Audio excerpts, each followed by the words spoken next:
Hey, plus 22 since last week. Boom. All right. You want us to retweet the YouTube? Yeah, go for it. All right. What's up? We're doing this live. We're doing it live.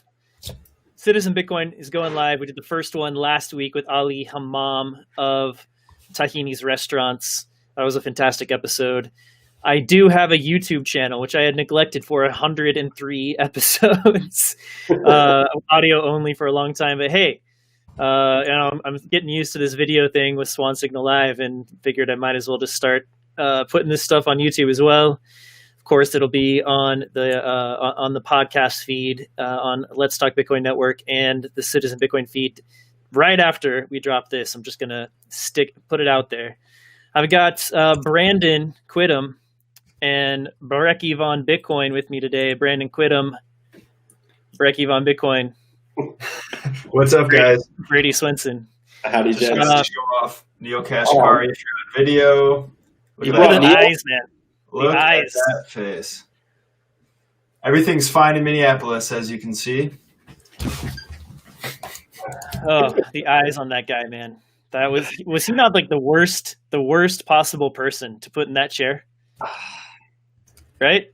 I don't know. He seems like a hard charger. Like he wants to climb the ranks in the Fed. Oh yeah. He reminds me of the guy of Xerxes in 300. Like looks a little bit like him. The eyes, like that was the vibe I got. Wasn't good. Totally. He doesn't seem to wear as much makeup as Xerxes, but no, maybe who knows how long that'll last. Yeah, I mean these guys at the Fed, man. History is not going to treat them well. And I'm talking to Danielle DiMartino Booth. Of course, she's the Fed insider. She knows these guys, all right. And I've been asking this question: do these guys know what they're doing? Like, are they aware of how fucked up what they're doing is? Are they? That's my question. And Danielle seems to think yes. At this point, they are.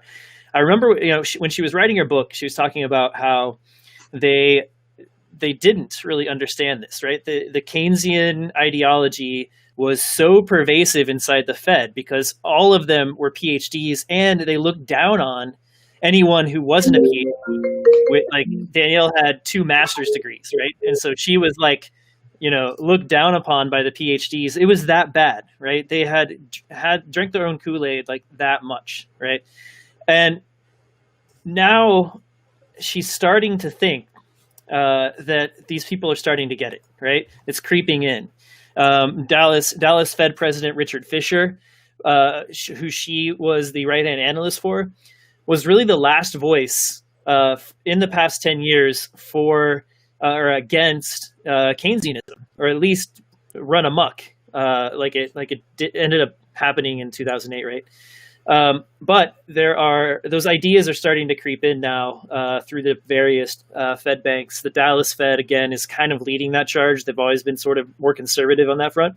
The Kansas City Fed has a Fed chair, a Fed president that's kind of pushing back. And man, like this, I don't think they're possibly going to change the route that the Fed is going to take. But I feel like they're starting to understand the path that they've led us down and where it's going. What we might see is more people like Danielle, who are Fed insiders, who realize what's wrong and then leave that part of the system and or maybe stay and try to change it. But I think maybe we'll see an exodus of people who wisen up over time. But the problem is this is a big institution that's been around forever.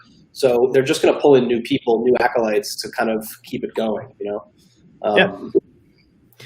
There's no shortage of economics PhDs, and the Fed system employs thousands of them.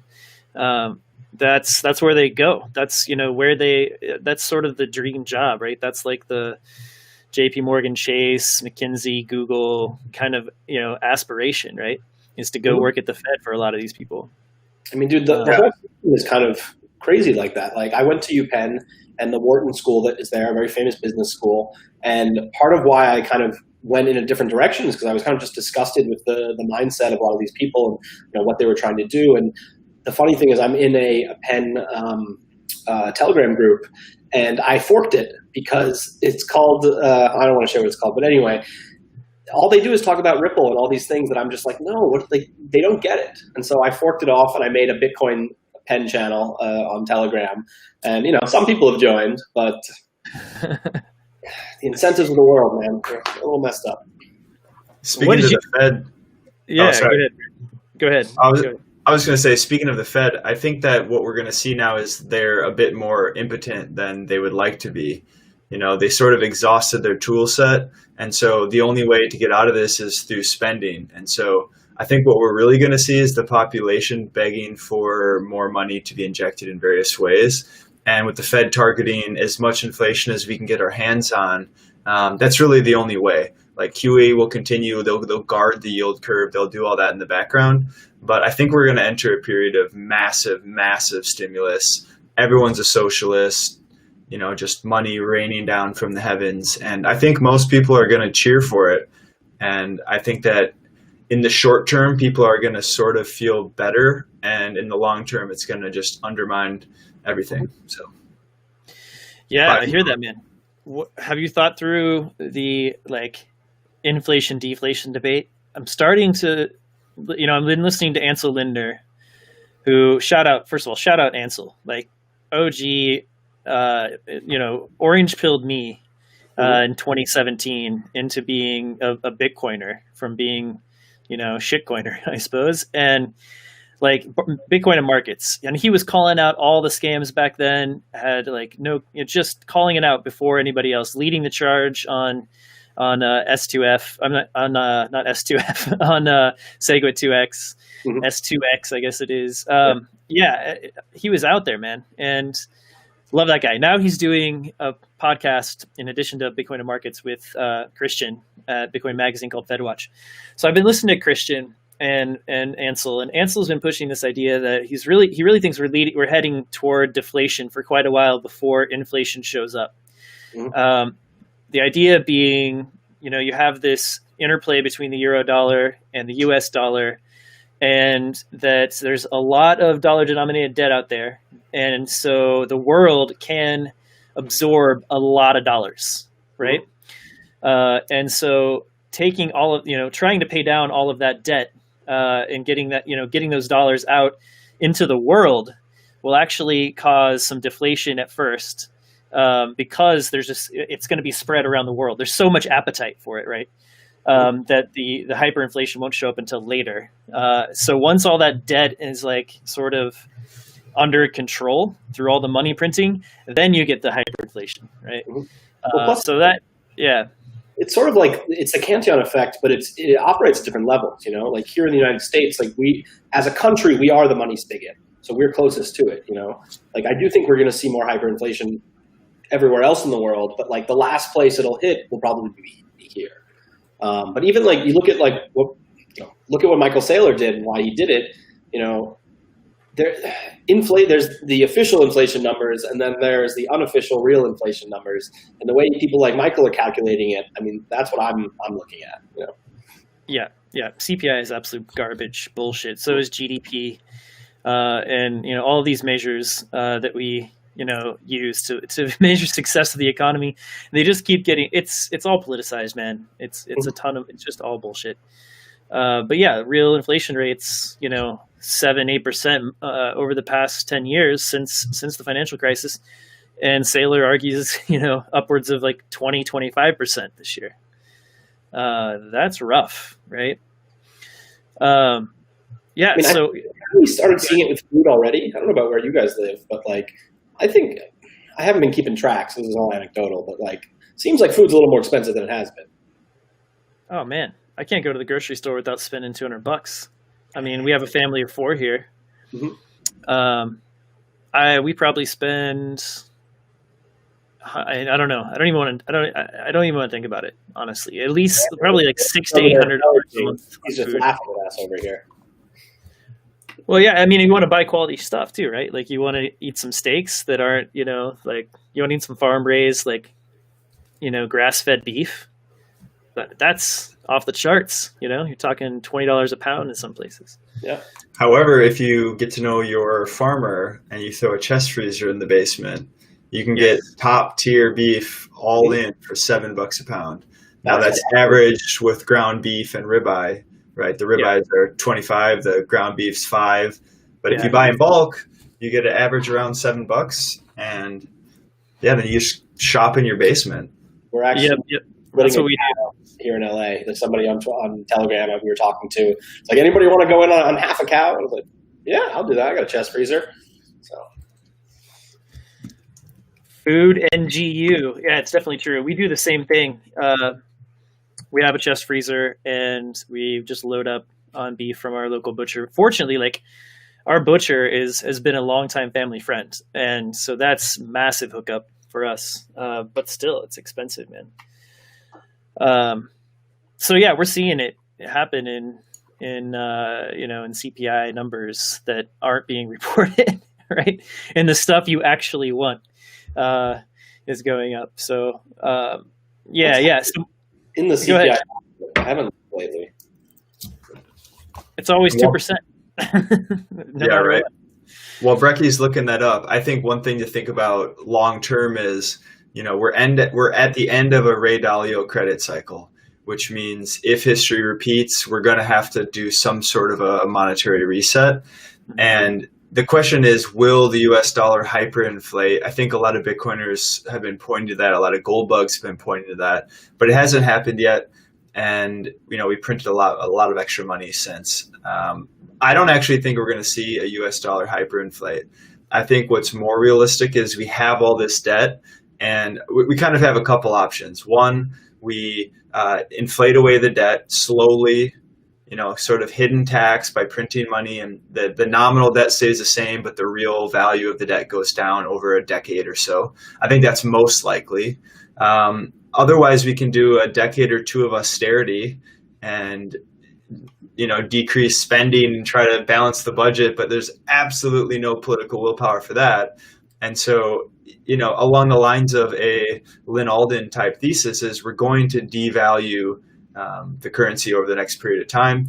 And so why would you want to hold on a currency that's strategically being devalued? Right. And that's where the reserve asset narrative comes in, right? And we were talking about, we always talk about what's the next thing that's going to come up, right?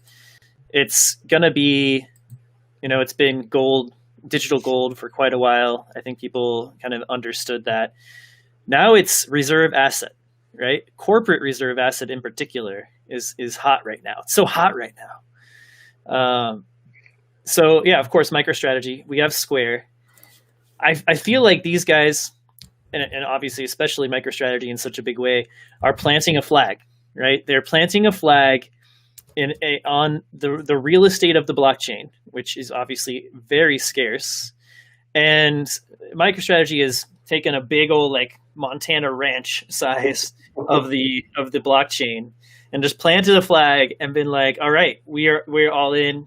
And I feel like they're going to become a Bitcoin company, right? I mean, it's in their interest, obviously. I think the bulk of their revenue, their gains, their paper gains, right, is going to come from Bitcoin over the next couple of years. I think that's obvious. I mean, because they're netting $30 to $50 million in revenue a year, $450 million worth of Bitcoin. All it has to do is 2x, and you've doubled your revenue within a year, a yearly revenue.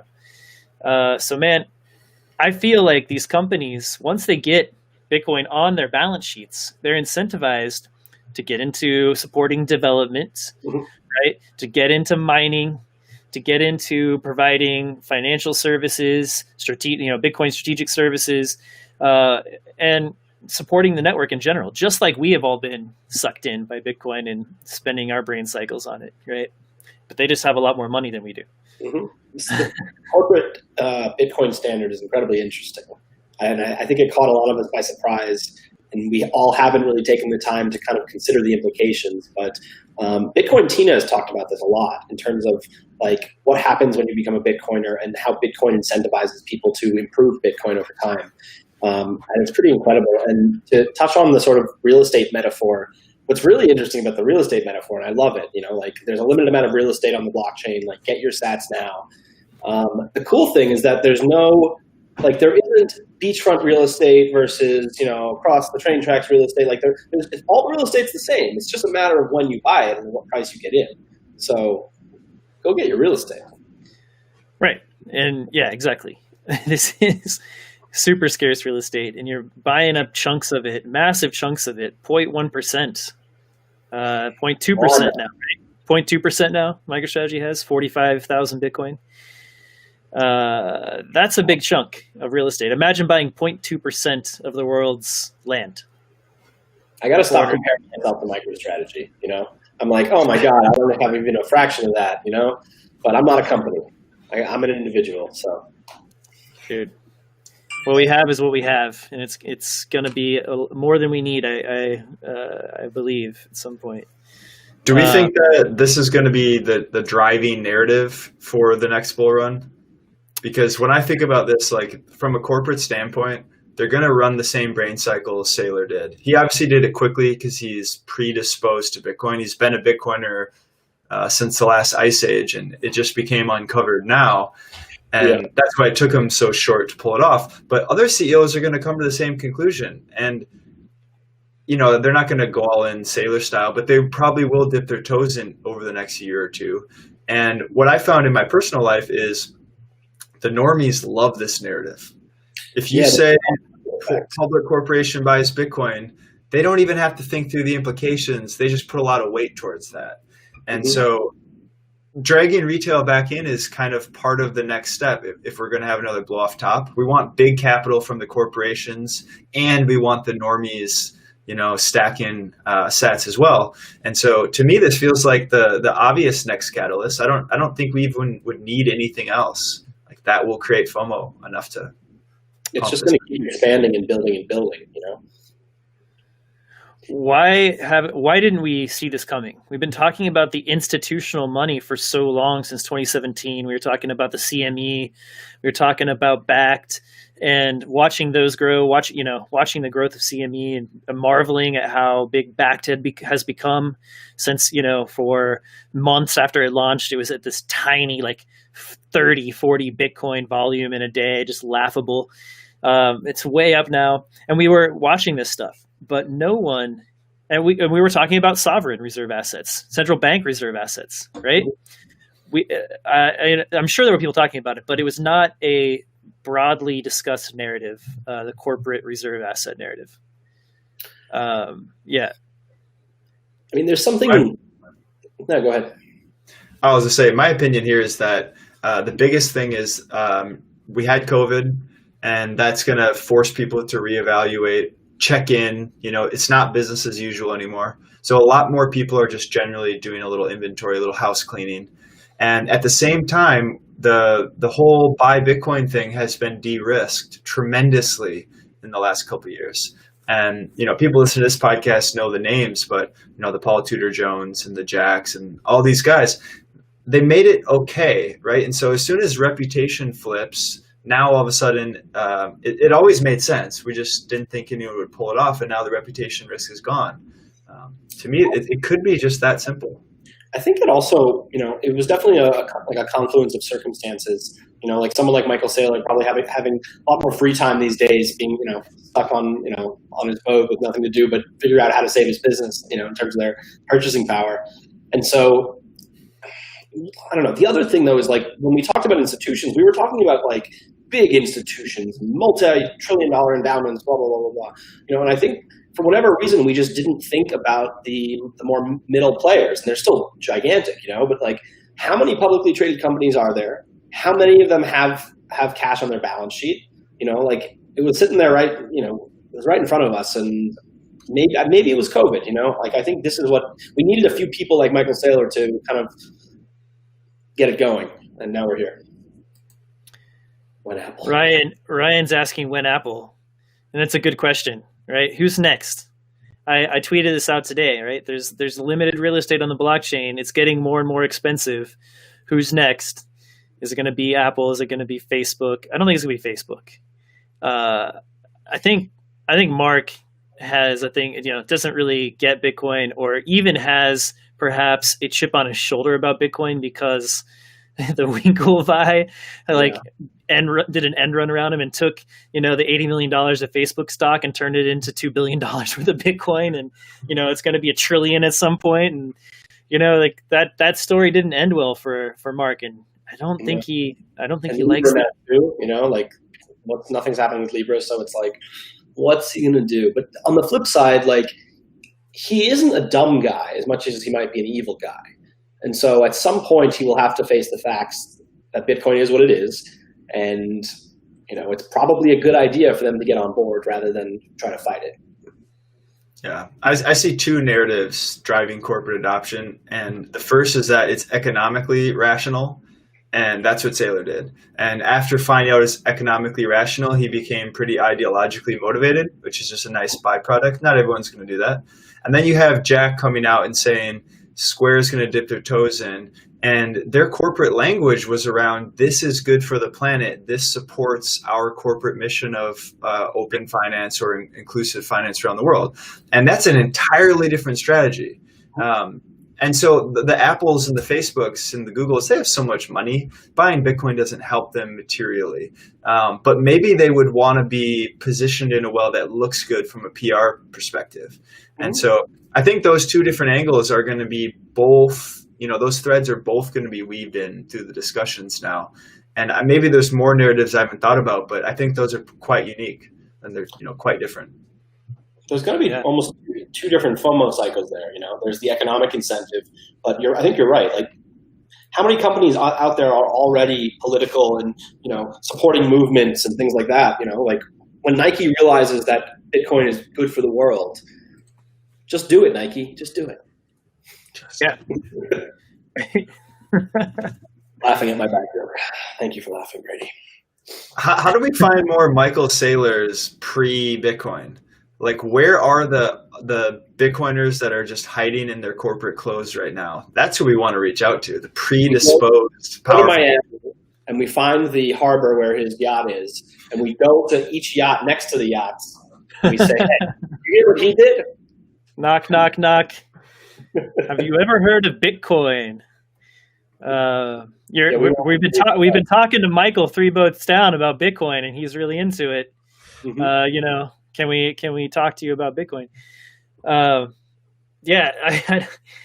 I think you hit on something there, Brandon, that the big companies, the Apples, the Microsofts, Bitcoin's not going to move the needle for them, right? And so if they don't have an ideological objective like Square, using the terms and the phrases economic empowerment in their press release, like if they don't have that sort of imperative, then they don't necessarily need it. They're sitting on tons and tons of cash, and they can wait. They can afford to wait and see a year or two down the road. If this thing really is still sticking around, they'll still be able to buy 50,000 Bitcoins with like a small portion of their hoard. But the MicroStrategies of the world, right? The second tier kind of publicly traded companies, especially who are trying to survive in a world of inflation and watching a smaller corporate treasury deflate in value. Like that's where I think we're headed. And small companies like Snappa and Tahini's, right? Like they can't mess around like with their reserves. That's a larger threat to smaller companies. Inflation is over time, and of families. With Bitcoin, like some people bring up the idea of it being like a mass redistribution of wealth, right? And that worries some people. But I'm not really that worried by it. And I actually think it'll be a good thing because you're going to see these people who have a lower time preference and are smarter about the ways of the world adopting Bitcoin and benefiting from it tremendously. Tahini's could be the biggest chain in the world in 5 years. Right? All the shawarma. And MicroStrategy could be the new Amazon. That's what I'm saying, man. MicroStrategy could be a behemoth. Slight tangent, but around wealth redistribution, there's a theory called the Great Leveler theory, and that is essentially saying that the natural state of human society is that wealth gets concentrated, And so if you think smart people who work hard, they're better, right? So that naturally they're going to get more money over time. And this theory says the only way it gets redistributed is through cataclysmic events like plague, war, currency collapse, government failure, etc. And so it's almost just like we build up, wealth inequality rises, and then something bad happens and we start over. And that wave pattern sort of reinforces itself, right? Like if it gets too bad, too unequal, you have civil war or something like that. And so I think that's an interesting thought. And I don't know if we want to get into this now or later, Brady, but there's some interesting cycles being played out right now, according to some other theories. Let's definitely talk about the cycles. My first thought when you're talking about this cycle of wealth concentration and then redistribution is I wonder how much of that has to do with co-optable money, right? Mm-hmm. Certainly plays a part, but how big of a part, right? Because if you can co-opt the money, it makes it way easier to concentrate the wealth, and there are still plenty of other ways that you can do that. Certainly, like you said, by just being better than everyone else, right? And like winning an 80, network effects and winning an 80-20 battle, and all that. And certainly there's going to be wealth concentration without money that's co-opted, like Bitcoin. But I wonder how much of that effect is driven by, money that can be co-opted and controlled by such a few number of people. It's got to be significant, though, because if you think about it, like look throughout history, whenever there were times of currency devaluation, like currency devaluation in those cases, it always hurts the poor most because they are trying to save in that asset, right? It's only the rich that can afford real estate and to buy a company and like store their wealth in ways that will survive through these transitionary periods. And so by getting onto a Bitcoin standard, I mean, that's part of like when people are like, oh, like they see that post on Reddit that's like, Bitcoin's going to destroy the world, blah, blah, blah, blah, blah. And I'm like, no, because if you look at, let's say we have a Bitcoin standard, it means everyone from the top to bottom is going to be able to earn in Bitcoin and save in Bitcoin. And so over time, I think the effects are going to kind of melt away. At least I hope so.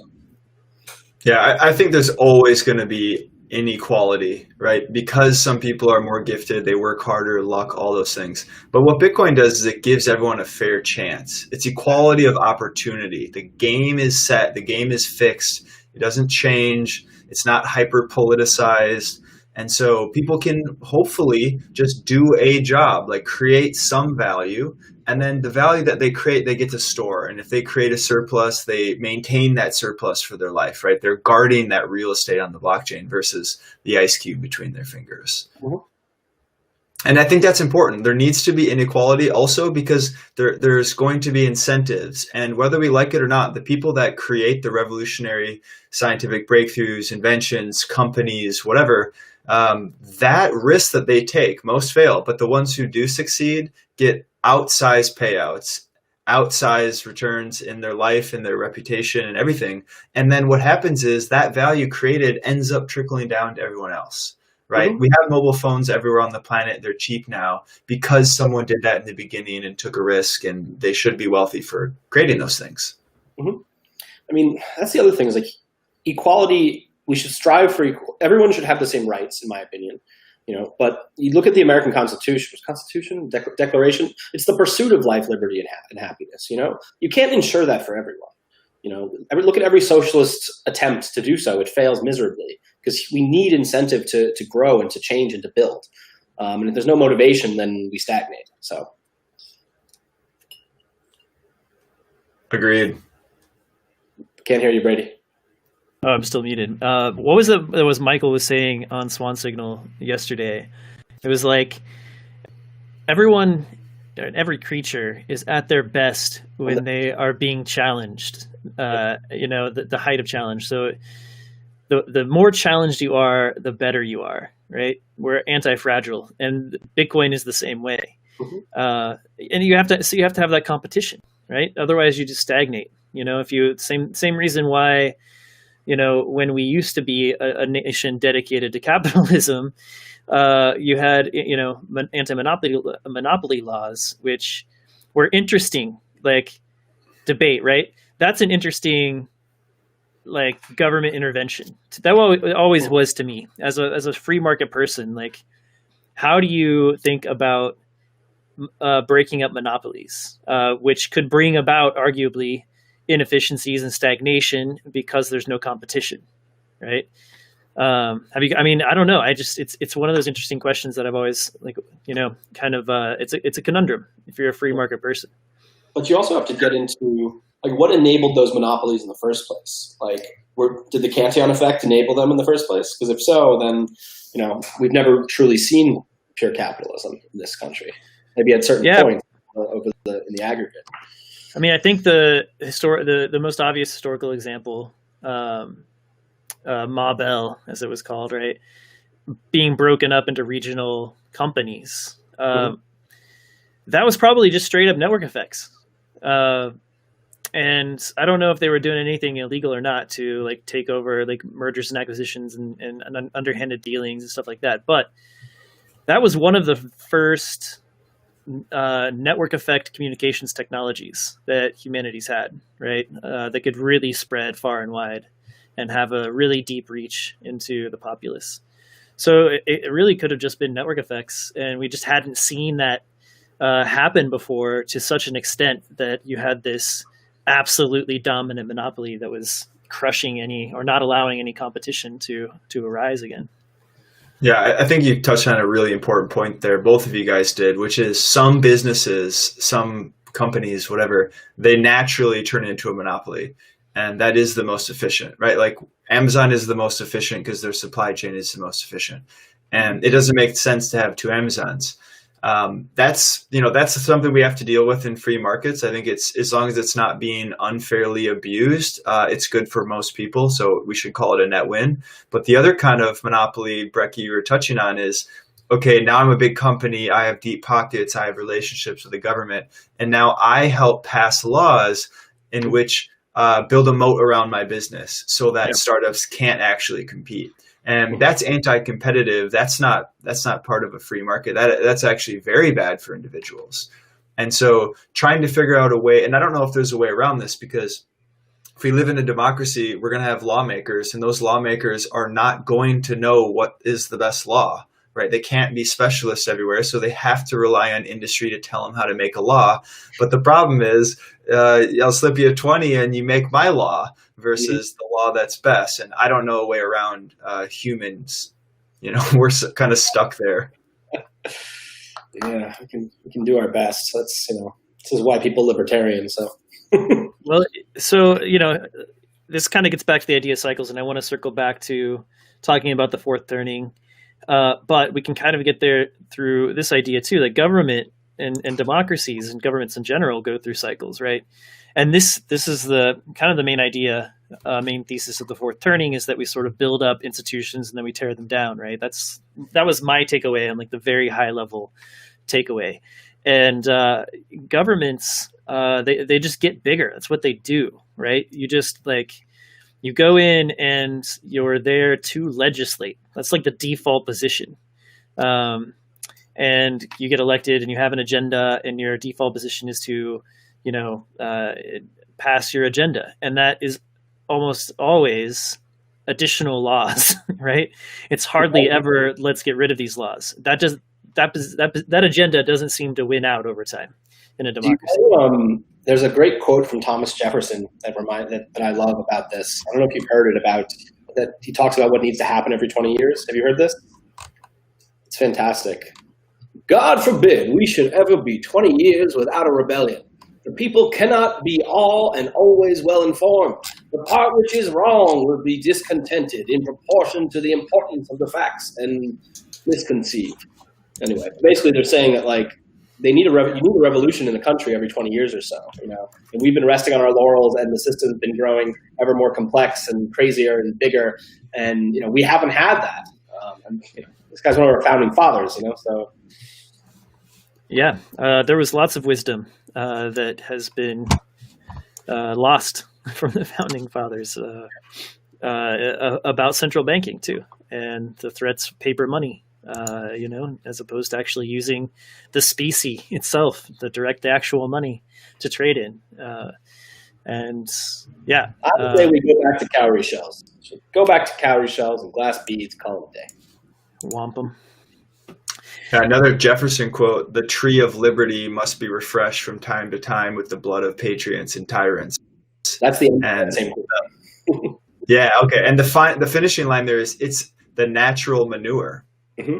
And I think that's an underappreciated part of his point here, which is that we must tear down and get rid of the old decrepit institutions so that we can rebuild. You essentially tilt the power away from the old and the people who hold the power, and you tilt the game board back towards the young and where all the energy is. And then that gives them enough opportunity and excitement and optimism to go and rebuild the world with what we've learned in the last 50 to 100 years.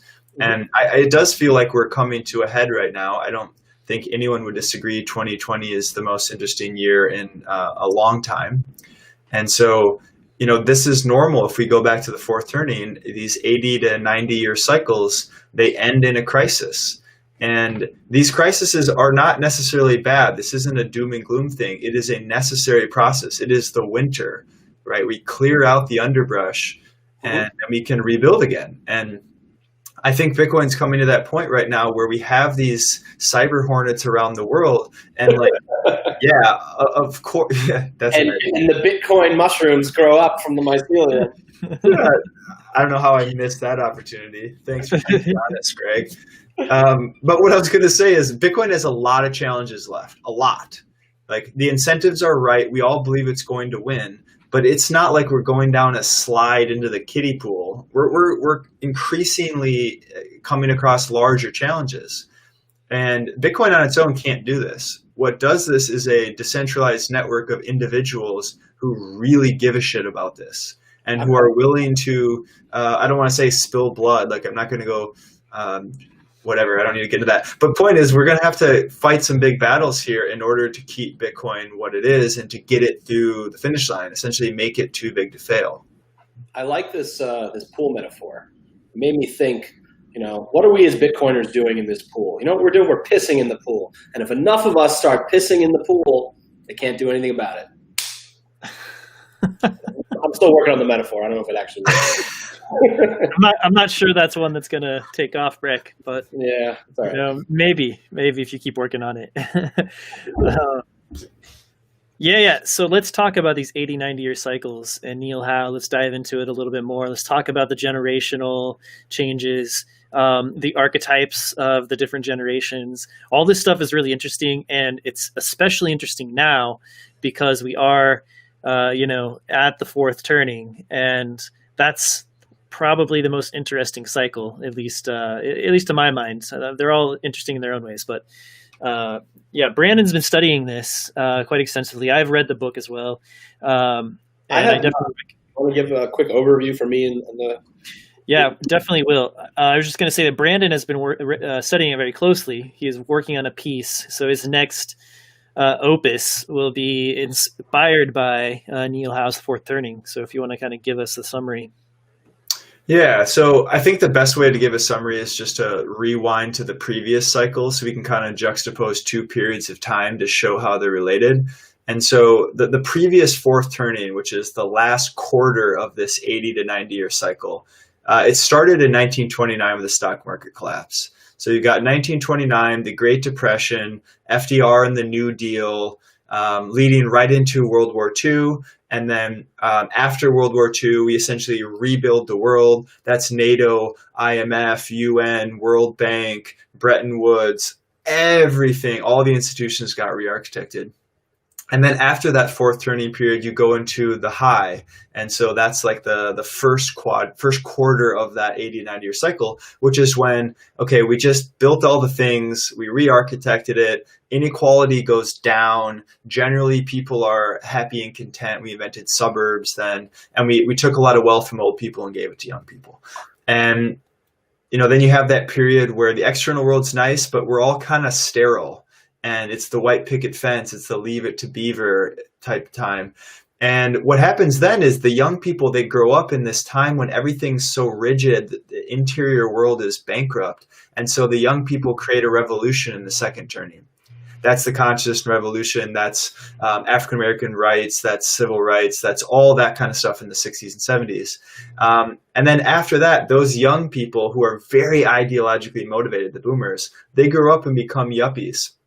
And they try to convince the whole world that it's all about just being an individual. And so individualism's high. Then we go into the third turning, which is also called the unraveling.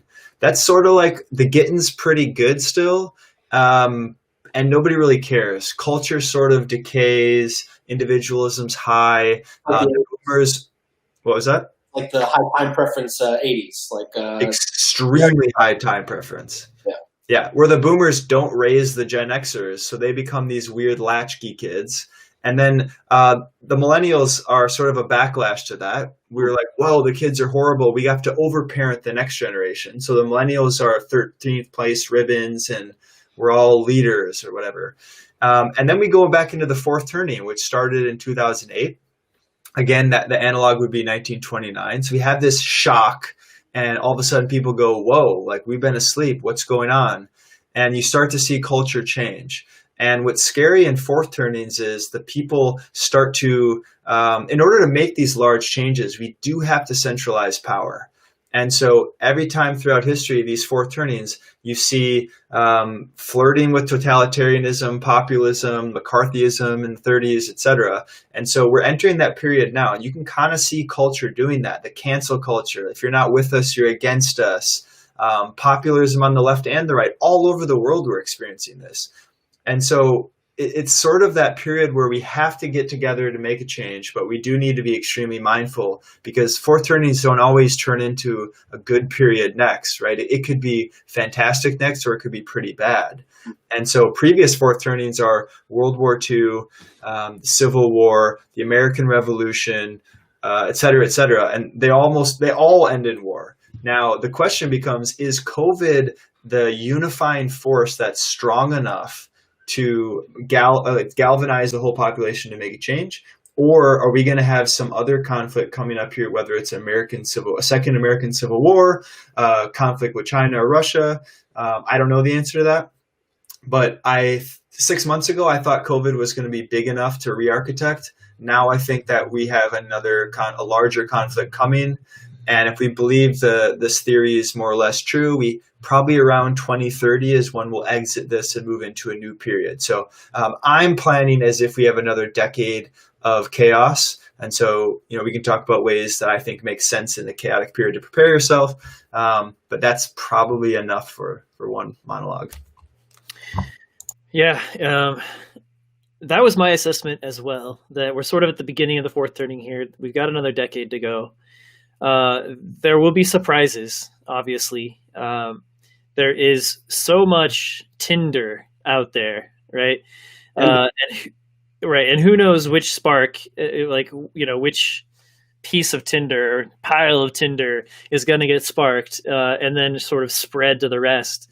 COVID was certainly a spark, and I think has kind of set ablaze the central banking policy tinderbox a lot. That one is catching fire a lot faster than I think it would have.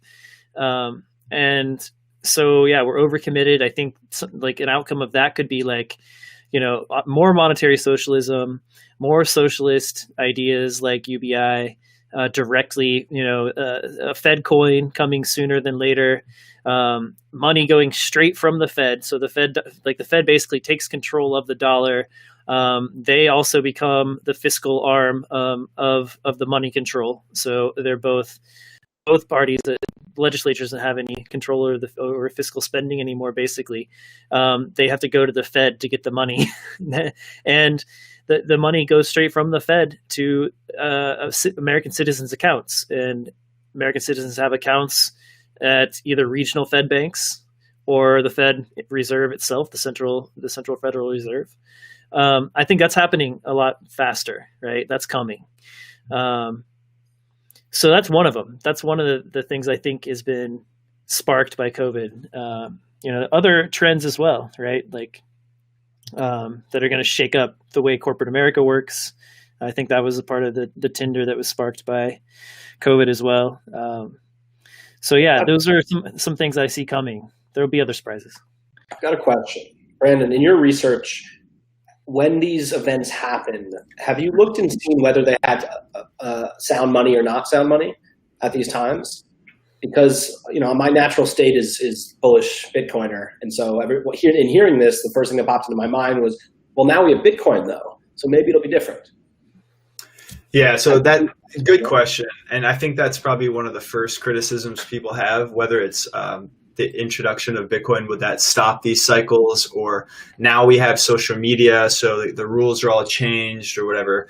And from this thesis, they would actually come the opposite way. And they would say the people at the time create the mood, and that mood is the primary force here. And what I mean by that is, let's say we create new technology or an event occurs. That event alone, it doesn't matter. What matters is our response to that event. And so for a tangible example, in 1917, they sunk the Lufthansa, and we didn't want to go to World War I, right? We dragged our feet for 4 years, and it wasn't until they, I forgot exactly what happened. The Germans were bombing our commercial ships, and we said, all right, shit, I guess we're going to World War I. Yeah. That was in the third turning. That's when there's not motivation. The mood is not right to go to war. However, in Pearl Harbor, we went to war within 12 hours. Like, it happened, and then the next day we went to total war, and everyone was on board. And so I think the same thing with Bitcoin, where it's not going to change these fundamental human cycles, but it is a large player in the next cycle. Like, theoretically, I think I haven't written this part of the paper yet. Like, how does Bitcoin play out in the end of the cycle? But I have a feeling that if we have another decade before we're sort of settling the dust of this transition, Bitcoin might actually be ready and needed to be a large player in the global financial system, like backing central banks. And if it happened in 2 years, I don't think there's a chance Bitcoin's ready. But if it happens in 10 years, I think Bitcoin might actually underpin the financial system. Yeah, I mean, that makes sense. It's with the whole philosophy, right, of the cycles. We tear down central banking and rebuild it with a new institution, Bitcoin. We're just going to centralize all the power in Bitcoin instead of a fascist institution. Decentralize all the power in Bitcoin. Yeah. So what are the archetype of the kids who are growing up now? First of all, I'm tired of these boomers running the political show. All right. So again, we're choosing between two 78-year-old men, and the boomers have had their run. Like, even Obama was on the young end of the boomers, right? Mm-hmm. Yeah. So this is part of the fourth turning, right? So, Brandon, like, generations basically that, like, this hero, is it the hero generation that the boomers are? Is that what they're part of? The boomer is actually the prophet. If you want, I can give a quick rundown of that. Yeah, the prophets, the heroes. So the thesis says there's 4 archetypes, and they repeat in the same order each time. So it'll go prophet, nomad, hero, artist, prophet, nomad, hero, artist, like that. And how the mood is set is at which stage of life those different archetypes are at. And so right now, the boomers are in power. They're the old people. They're controlling politics, essentially. And the prophet archetype is the most ideological. So they're stubborn. If we don't agree on our politics, we can't be friends. And that's particularly explosive because the millennials are the, quote, hero generation. So we're the ones who go to war. We're the ones who take orders from our gray champions who have these strong ideals. And the millennials are like, we have to do what needs to be done, and we sacrifice for the greater good. And so that's why it's so explosive, is you have ideologues, and then you have people ready to take orders and centralize. The other 2 archetypes would be the Gen Xers or the nomads. They're kind of the bad boys. They always do the hard thing, but they never get credit. And they're the ones who, when we go to war, they'll be like the badass general who does the horrible thing that no one else is willing to do, but it needs to get done. And then the young people now are the artists, And the artists are the kids who grow up during a crisis. And so they witness all this chaos. They're sheltered. They live internal. They're pretty meek. And they grow up to be like very contemplative and just sort of like in the background giving good advice. We've seen it and we're empathetic. But the real big things are when the millennials come of age, crisis, that's now. And when the boomers come of age, we have a consciousness revolution or a religious resolution. And those are essentially times when we re-architect the inner world. So the ideologues change culture, music, rights, politics, and then the outer world is all the institutions. Damn. And you can see it playing out. Yeah, right?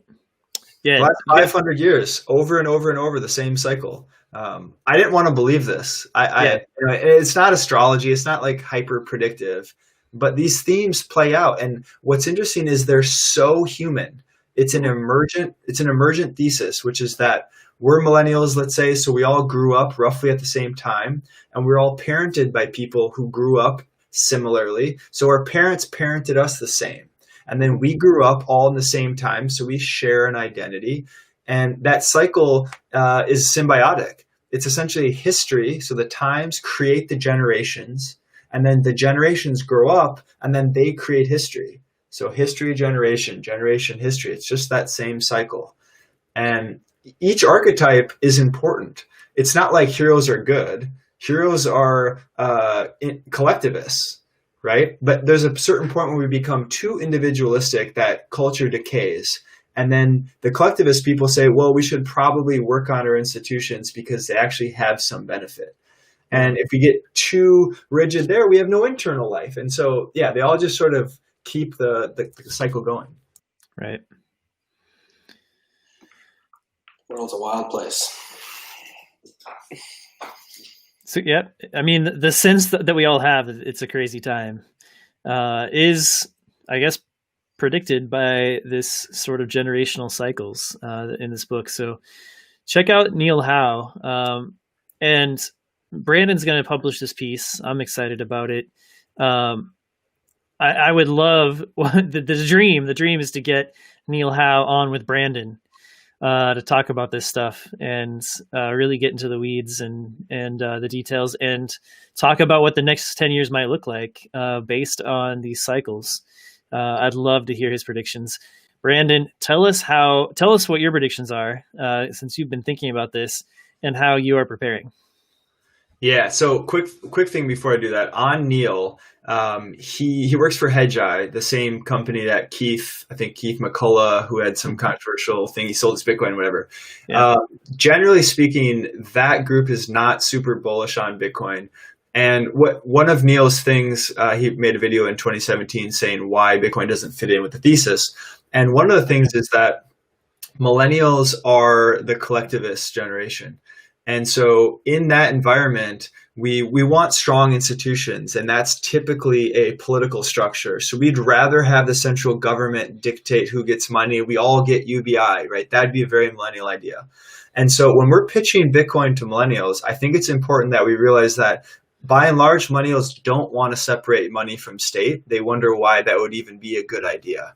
And so I'm not fully formed these ideas, but my sense is that the millennials will appreciate the fact that Bitcoin is owned by the users, right? Yeah. It's not 12 guys with white hair pulling the strings for the whole world's economy. It's everyone's consensus. And so I think just Bitcoiners out there, be mindful on how you pitch millennials. I think that will land better in the masses. It's funny because they're sides of the same coin, but you got to show them the right face of the coin, you know? 100%. You're not changing Bitcoin. You're not doing anything. You're just the framing. So this idea of consensus, right? Like, I mean, the ideas of socialism are seem to be more widely held in the millennial generation, right? And is this part of the like reliance on the institutions, trusting in the institutions that you're talking about here? So. Exactly. Yeah, so I get it what you're saying. Like, so they want to build consensus. They want to, find a way for everyone, like equity through institutions, basically. So if Bitcoin is an institution, we could call it like consensus money or something like that, right? and talk about how the Fed is not really an institution so much as it is, a few guys who are operating without any consensus whatsoever. It's not a democratic institution, right? This is what like if you look at like communism and socialism, and like you look at why you look at history and you see that they come back and they go away, they come back and go away. I think there's a good reason for that, and that some of the ideals and the aspirations of these movements are not bad. Oh, I want everyone to have healthcare. Who doesn't want everyone to have healthcare? That's great. But it's about how you achieve these good things, And what worries me is that, seeing the rise of socialism again, like the education isn't out there, the knowledge isn't out there, and it seems like we're going to have to relearn these lessons all over again. Sorry, doom and gloom, but no, I think you're spot on with that, and I see this cycle wrapping up with a fundamental debate between individualism and collectivism. I think that's sort of the theme of this crisis, and the previous theme was capitalism versus socialism, and I think isn't there? I can't remember who said it, but there was it's like a way to understand where these philosophies have a place, and it was like at the world level capitalism, and then it goes down to like the community level socialism, and then it's communism at the family level or something. You know what I mean? And I forget what that quote was, but it made a lot of sense. It's like a way to live. It's a way to view the world, right? And it's decreasingly socialist, right? So from the top down, or increasingly socialist from the top down. Which it makes sense. Like you want to share everything with your family and with your community. You are more willing, these people, you have skin in the game with them. You're more willing to sacrifice for them, help them out, spend your time supporting them, etc. Yeah. And then as you go further out, then it's like, you don't have those relationships, right? So you need to use like modes of society that are, like Bitcoin, where it allows consensus without trust, right?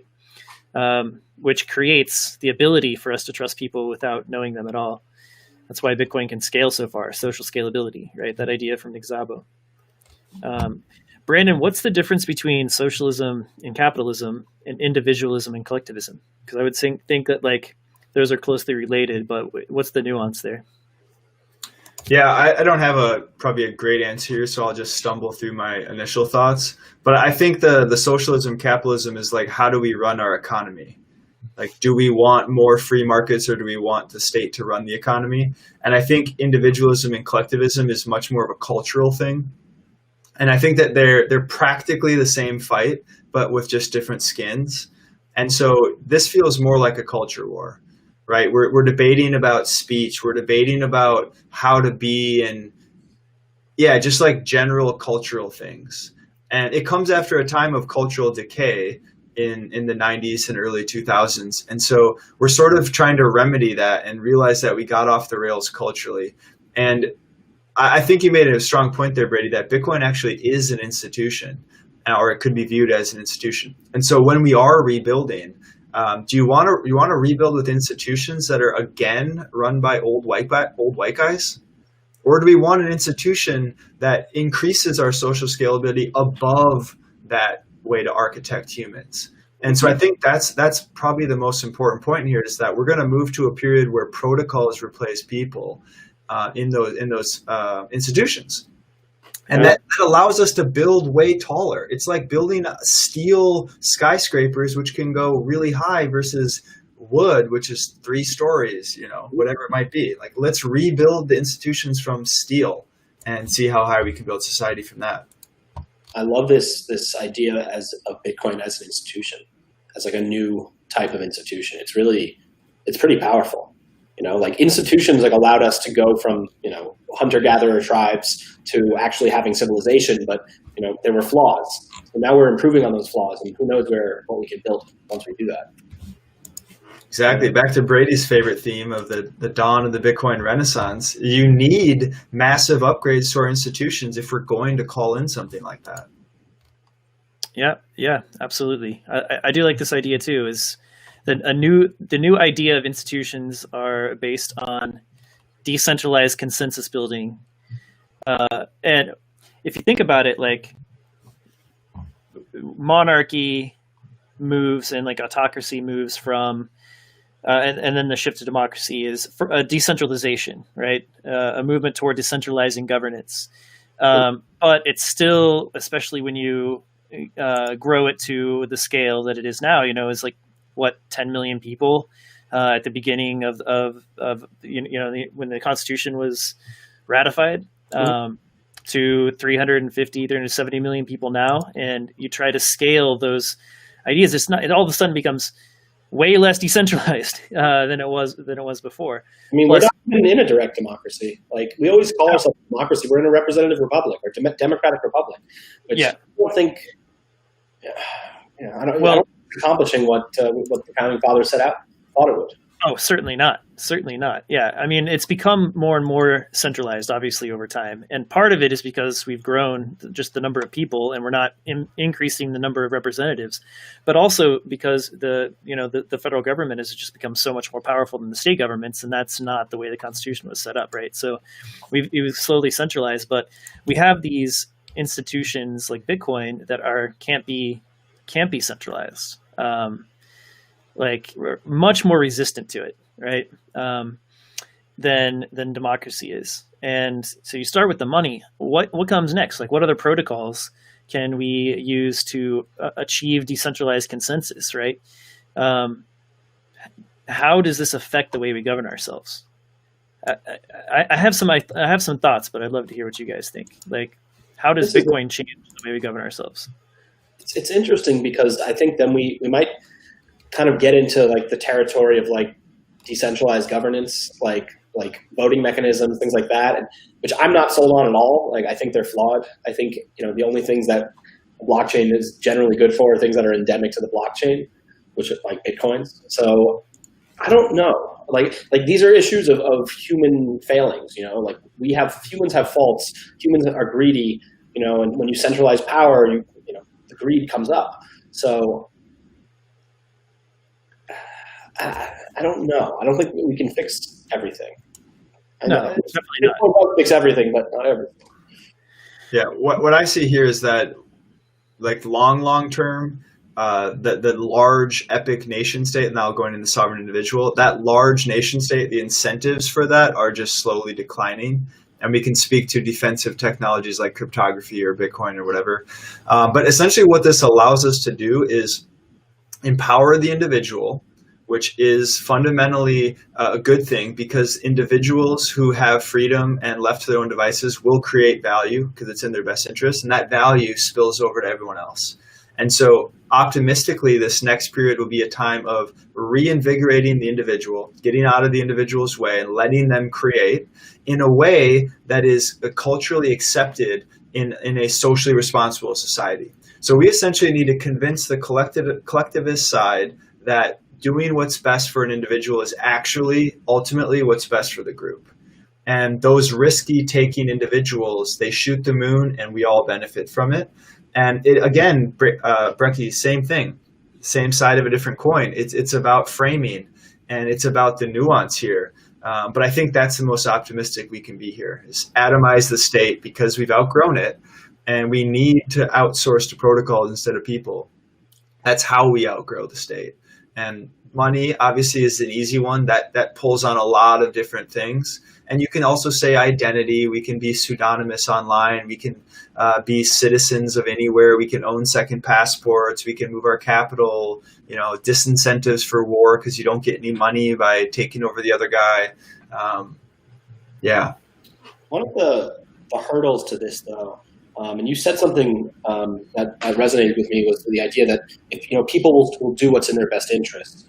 And the one problem I see there is that people don't always know what's in their best interest. And I'll take an example from ideas in meditation and like understanding happiness. And I operate on the belief that I think every single human being on the face of the earth, now and forever, wants to be happy. If you're not, then there's a chemical imbalance and there's something wrong. But the problem is we don't always know what makes us happy. Part of this is that greed is a good thing, I think, but understanding what real greed is in terms of actually benefiting the individual. Accumulating as many things as possible isn't necessarily going to make you happy. Like helping others will make you happy, but to understand that takes another level of thinking. And so Bitcoin might help us achieve a more low time preference way of thinking, which could result in these shifts of attitudes in terms of what is important in life and what we should be doing and what is actually good for me as an individual. So I think you're right, but there's a hurdle there that we got to cross.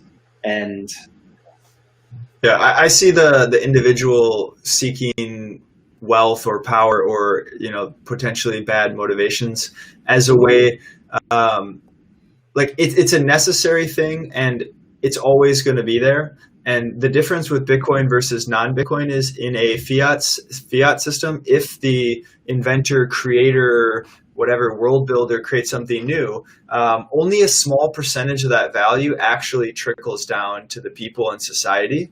And in a Bitcoin standard, if money is less politicized, I think that there will be a greater socialization is the wrong word, but like the benefits of new technologies and new innovation will actually be more spread out around the world instead of being siphoned away by parasitic state and middlemen. So I have one more question then. I'm a believer in the sovereign individual. I can see that playing out, but to me it seems like a sovereign individual future where the rise of the individual, it seems more achievable or more possible in a world where there isn't as much power that's concentrated. Like I could see the power of the state weakening in the U.S. or in a lot of the Western nations, but like I don't see China giving up their letting go for a very long time. How do you see that playing out? Like, well, I'm not an expert on Chinese society, but like I feel like they are a very collectivist-minded people. Very. They need money. So, yeah, I would point to it, we just have to zoom out here. Like the sovereign individual looks on very long time scales. They say we entered the information age in like the early 80s or something like that. And so on that type of time scale, we're speaking generations. Will we go into this full-blown cypherpunk, anarchist, libertarians, microstate world in our life? Probably not. But what we're doing is we're already witnessing the trends. Like you can go buy a passport wherever you want now. If you have, not wherever you want, but the opportunities are ample. And you see people being more like, I'm a citizen of the internet. I don't identify with my state. Already, if you have Bitcoin, it's not going to be easy to seize. Our communication, we can hopefully keep private. And so, yeah, I think we're just trending in the right direction. But, I would speak to generations. Maybe the next fourth turning will actually fracture. I don't know. We'll let our grandkids figure it out. There you go. There is a lot of momentum, right? Inertia of the massive states. And if you look at, Corey has turned me on to this guy named Peter Zeihan, and I just started reading his latest book, Disunited Nations, and he talks about how we're at the end of globalization. The United States is withdrawn basically from military, essentially withdrawing the military. There's still skeleton forces out there and stuff, but like, so there are vacuums of power, right, around the world that are going to be filled by regional powers. And the United States has all the demographic advantage. We now have oil independence. That was kind of the big last thing that was sort of a security risk for the United States on a national level, that we were willing to go to war over. We don't have that incentive anymore. And we are, just geographically sort of in a perfect situation. We have, a good demographic match with Mexico in terms of like the age of the populations, et cetera. And so we have a naturally good trade relationship there. We're on good terms with Canada, and we're going to see a reshoring of a bunch of American, production, basically, especially electronics production. And this is happening already. And so, yeah, we're going to see like the fracturing that's happening now is there's deglobalization, and this idea called globalization, which is a combination of globalization and localization. And so what's interesting is we're still all connected globally. So we're not like in isolationist sort of trends in the past, like where you really become a lot more isolated. We have technologies now that still unify us globally, like the internet, for instance, communications technology. Now we have Bitcoin, which is a global borderless money that will unite us. So we can build these like local, like atomic or atomized sort of societies. And that's, to me, sort of the natural human state, right? Like what's the name of the idea that, you only have like 100 Dunbar's number or something like that, right? Dunbar's number, like 150 people or something like that. Yeah. Right. So, it'll allow us to like scale Dunbar's number. You know what I mean? So we can still all be connected, but we can still have these little societies and live sort of this way that we have evolved to live, and we naturally sort of want to live, but still be connected and trading and have a lot of the benefits of globalization, but having localized societies. So it's a really interesting trend, I think. George Washington has an awesome quote kind of mimicking the period that I think we're going to enter in now, which is, he said, the great rule of conduct for us in regard to foreign nations is in extending our commercial relations, but to have as little political connection as possible. So let's trade, but let's not be tangled up in this web of allies, like essentially how we got into World War II. And let's just be economic trading partners. And if there's no money to be stolen from war, then what's the incentive to go to war? Like, okay, some companies make money on the back of war, but generally war is massively unprofitable for the planet. So let's stop doing that. And now that it's less profitable, maybe we'll be able to. Not a case, but. And the fact that the U.S. actually is self-sufficient now, to Brady's point about not needing to go proxy war in the Middle East to secure oil, that's actually massive. We have no incentive to go elsewhere besides trade. And so what if we do enter a period of peace and, like America first type thing here? Maybe we don't go to a next civil war here. It's possible. I didn't think peace in the Middle East would ever be possible. And if you look what's happening now, I was watching something I watch mainstream news every now and then just to see what the enemy's up to. But they did a great piece on the burgeoning diamond trade between the United Arab Emirates and Israel. And Israel has been the economic powerhouse in the region forever, or for a while now. I kind of always hoped something like this would happen. But when you become economically interdependent and help each other, and the value created goes up everywhere, this is exactly what happens. You see that war just doesn't make sense. So it might happen. I'm optimistic. We'll probably see regional wars as if we go through a period of isolationism. Think about the countries who don't produce food or energy. Yeah. They're going to war. And I don't know a way around that. I don't know if America's role is to play world police. I think it's going to be less and less that. And so I think we're going to have winners and losers like there always is in fourth turnings. And it's going to be unique, at least in our lifetimes, that America is not there waving the political flag from day one. Yeah, I think there's going to be a lot less of, America being the global police. Tearing down of the institutions, man, these global institutions. Loss of trust. The WHO has gotten hammered, in terms of trust. I think there's lots of other international institutions that are in the same boat. So I think this has been a fantastic conversation, guys. We jumped off on like this one sort of bullet point on this brief outline that we made, and turned into a really fascinating discussion about the future of society, and wrapping Bitcoin in there too. Let's wrap up with this, Brandon, because I don't think we've heard this yet, but you said you had some ideas on how you're preparing for the next decade. Definitely. So let's just assume this is a period of chaos and uncertainty, and a lot of things are going to change. And so facing change and uncertainty, you want to be anti-fragile. right? So what can you do to make yourself like a duck's back? Water just flows right off of you. A couple things. One, buy Bitcoin, right? Bitcoin's your fuck you money. That's your cross your border money. That's your, doesn't matter what my state does, I'm protected money. Water flows off of a swan's back much better than duck. I think you're probably right about that. That's one. Another thing is like consider being mobile. So if you and your family can find a way to get a second passport, great. Reduce your risk of your nation state having problems. Okay. Another thing, since we're in a culture war, don't be cancelable. And how can you do that? Number one, you can try to stay out of the cover fire, but they're hunting people down. So I would say a better method is stay away from the political nonsense, but also don't be economically tied to something that can be canceled.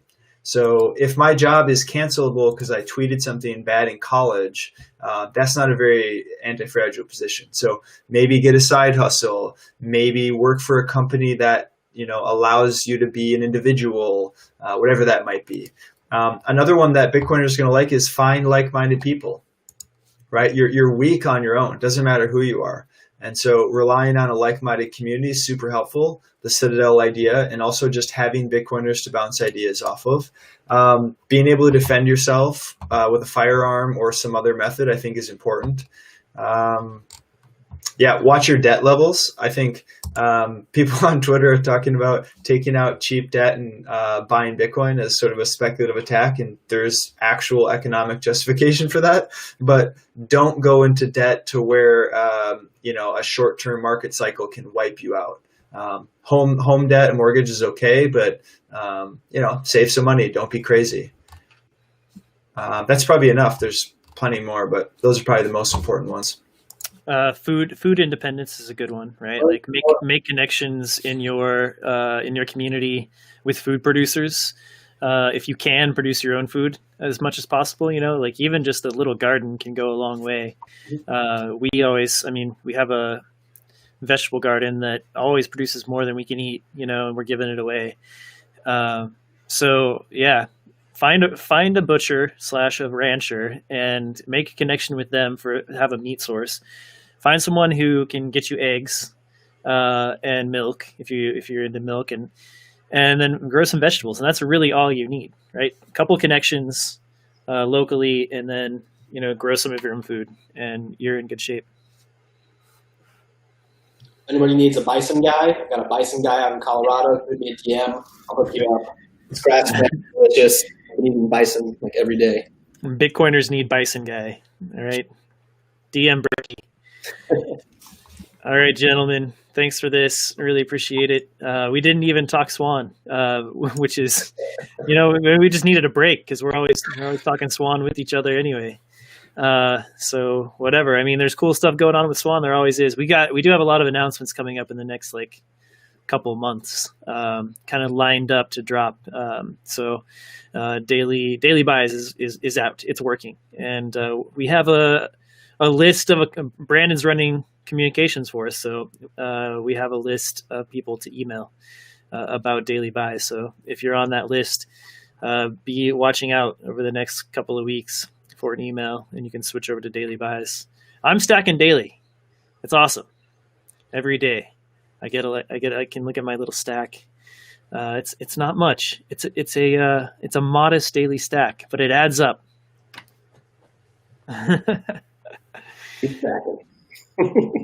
Stack hard or go home. Do you stack, bro? Do you? You even stack? Oh, I stack. Keep stacking, friends. Talk to you later. Thanks for watching live. If you did, there was a few of you that hung out. Appreciate that. Appreciate you. Greg, BTC Moon Guy, Mervin, appreciate you, man. Merv. Ryan Draycott, RD's hanging out. Nice. Yeah, Friendly yeah. Games. What's up, BTC Moon Guy? BTC, I don't want to talk to you, but I want to see you again, so come hang with us. BTC Moon Guys. Hey, he's got meat and veggie CSAs. That's a good hookup. He's been good. He's been watching a bunch of our streams and had some great comments. Yeah, BTC Moon Guy. You just watch Bitcoin stuff all day. You are living a good life, man. Getting those meat and veggie CSAs and consuming Bitcoin content. Sounds like a good life to me, bro. He's a great dude too. Awesome. I may or may not have met him at some point, not to dox him anyway. Brandon, we should do a new food pyramid where it's like, a real food pyramid with meat and veggies and mushrooms and, no grains, and then Bitcoin content as one of the. That's the foundation of any good diet. Bitcoin content. Think about the food pyramid while we're just on this one little postscript. The food pyramid was invented based on what we can produce, not based on what you should eat. Just kind of think about the incentives. Mm-hmm. I mean, you look at the recommended daily intake of carbs, and for 200 grams of carbs a day or something crazy. We'd all be ginormous if we actually followed the food pyramid. What do you mean we all would be? Have you looked at America? Right. We're civilized to death. I appreciate that. People on Twitter are like, don't fat shame. And then the other people are like, no, we should fat shame because you're going to save their lives so they get healthy. Some 430 culture we're there. Yeah. Don't get in the middle of it. Don't be cancelable. Or do. I don't care. See you guys next time. All right. Bye, guys.